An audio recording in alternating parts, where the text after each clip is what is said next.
باپ کے سائے سے بڑی دنیا میں کوئی نعمت نہیں۔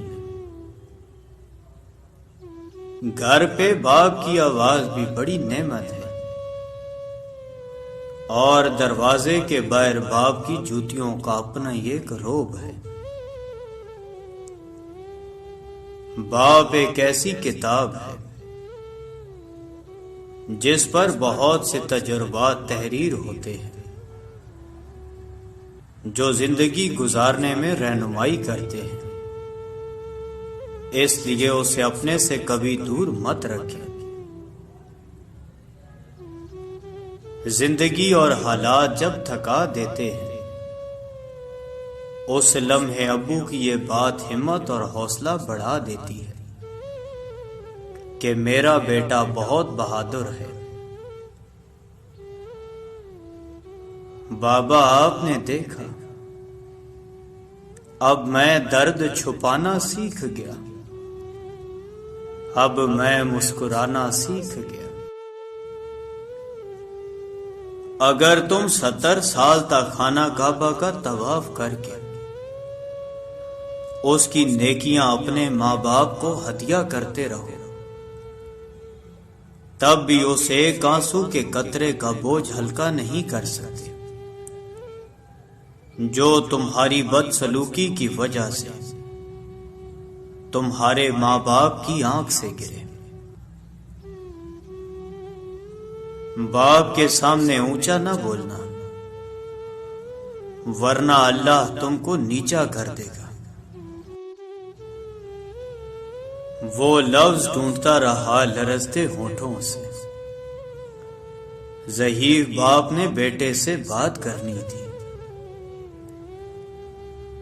رلانا ہر کسی کو آتا ہے، ہنسانا بھی ہر کسی کو آتا ہے۔ رلا کے جو منا لے وہ بابا ہے، اور جو رلا کے خود بھی رو پڑے وہ ماں ہے۔ سیانے کہتے ہیں اگر بیٹیاں نہیں ہوتی تو باپ کے جنازے سناٹوں میں اٹھتے۔ باپ کی موجودگی سورج کی مانند ہے۔ سورج گرم تو ضرور ہوتا ہے، مگر سورج نہ ہو تو اندھیرا چھا جاتا ہے۔ اپنے ماں باپ سے اونچی آواز میں بات مت کیا کرو۔ جس دن وہ خاموش ہو گئے، اس دن تم ان کی آواز سننے کو ترسو گے۔ اللہ سب کی اولاد پر ان کے ماں باپ کا سایہ سلامت رکھے، آمین۔ لڑکیاں اپنے باپ سے زیادہ پیار اس لیے کرتی ہیں کیونکہ وہ جانتی ہیں باپ دنیا کا وہ شخص ہے جو کبھی انہیں دھوکہ نہیں دے سکتا۔ اللہ پاک سب کے سروں پر باپ کا سایہ سلامت رکھے، آمین۔ جب رزق میں تنگی محسوس ہو تو غور کر لیا کرو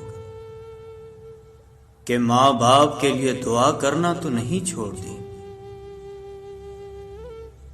ماں باپ دنیا کی ہر ٹھوکر برداشت کر سکتے ہیں سوائے اولاد کے ہاتھوں لگی ٹھوکر کے۔ میرے قدم کیسے ڈگمگا سکتے ہیں، مجھے تو چلنا میرے بابا نے سکھایا ہے۔ ہزاروں کی کمائی ہے مگر سب بہاڑ میں جائے، مجھے بابا کے ہاتھوں ایک 10 کا نوٹ لینا ہے۔ لکھتے لکھتے قلم ہی سوکھ گیا، میرے باپ کی تعریفوں کا بھی جواب نہیں۔ قدر کیجیے ان ہاتھوں کی جن ہاتھوں نے ہماری بنیادیں مضبوط کرتے کرتے اپنے ہاتھوں میں لاٹھیاں اور تسبیح پکڑ لی ہے۔ قدر کیجیے اپنے والدین کی۔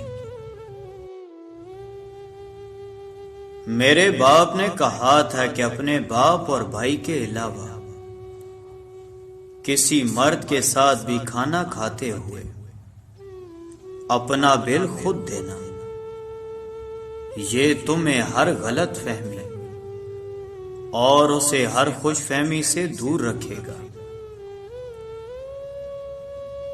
کہتے ہیں انسان اپنا پہلا پیار کبھی نہیں بھول سکتا،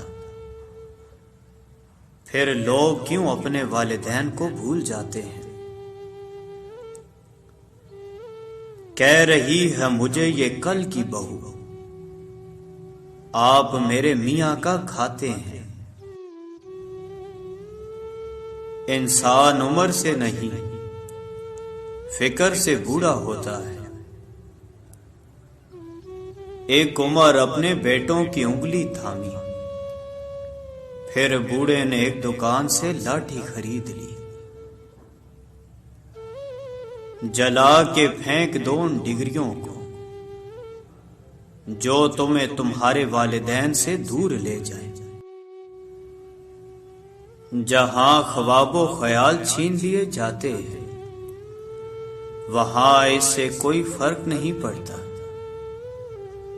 کہ ہم انسانوں میں جی رہے ہیں یا جانوروں میں۔ والدین کے چہروں پر محبت سے نظر کرنا بھی اللہ تعالی کی خوشنودی کا موجب ہے۔ باپ ایک ذمہ دار ڈرائیور ہوتا ہے جو گھر کی گاڑی کو اپنے خون پسینے سے چلاتا ہے۔ باپ ایک مقدس محافظ بھی ہے جو سارے خاندان کی نگرانی کرتا ہے۔ اپنے باپ کا حکم مانو تاکہ خوشحال ہو سکو۔ کبھی باپ کے آنسو تمہارے دکھ سے نہ گرے، ورنہ رب تم کو جنت سے گرا دے گا۔ والد کی سختی برداشت کرو تاکہ با کمال ہو سکو، تاکہ خدا تم کو دنیا میں بلند کرے۔ والد ایک کتاب ہے جس پر تجربات تحریر ہوتے ہیں۔ ایک مدت سے پکارا نہیں ابو کہہ کر، ایک مدت سے ہوا یہ لفظ رخصت گھر سے۔ یا اللہ جن جن کے بابا اس دنیا سے پردہ فرما گئے ہیں ان سب کو جنت میں اعلیٰ مقام عطا فرما، آمین۔ کبھی وقت ملے تو اپنے والدین کے چہروں کی طرف دیکھنا، آپ کو پتہ چلے گا کہ آپ کا مستقبل بناتے بناتے وہ خود کتنا ٹوٹ گئے ہیں۔ زندگی کی کہانی کا سب سے مشکل کردار باپ ہے، اور یہ ذمہ داری کو باپ کے سوا کوئی نہیں نبھا سکتا۔ اگر ہو گود ماں کی تو فرشتے کچھ نہیں لکھتے، جو ممتا روٹھ جائے تو کنارے پھر نہیں دکھتے۔ یتیمی ساتھ لاتی ہے زمانے بھر کے دکھ، سنا ہے باپ زندہ ہو تو کانٹے بھی نہیں چبھتے۔ کچھ پل کے لیے ساتھ میرے راستہ طے کیا کر، مر جاؤں گا ایک دن چلا جاؤں گا چھوڑ کر تجھے۔ جو بچی ہے زندگی صاحب لمحے کچھ میرے لیے بھی رکھا کر۔ ماں باپ دنیا میں سب سے بڑی نعمت ہے، ماں نہ ہو تو دل کو دلاسا دینے والا کوئی نہیں ہوتا، اور اگر باپ نہ ہو تو زندگی کی دوڑ میں اچھا مشورہ دینے والا کوئی نہیں ہوتا۔ قیامت سے کم نہیں ہوتا وہ دن جس دن ماں باپ میں سے کوئی ایک نہیں ہوتا۔ باپ کا ہاتھ اگر سر پر نہ ہو تو پھر پتہ چلتا ہے کہ کون اپنا ہے اور کون پرایا ہے، اور زمانے کی آنکھ کا بھی تبھی پتہ چلتا ہے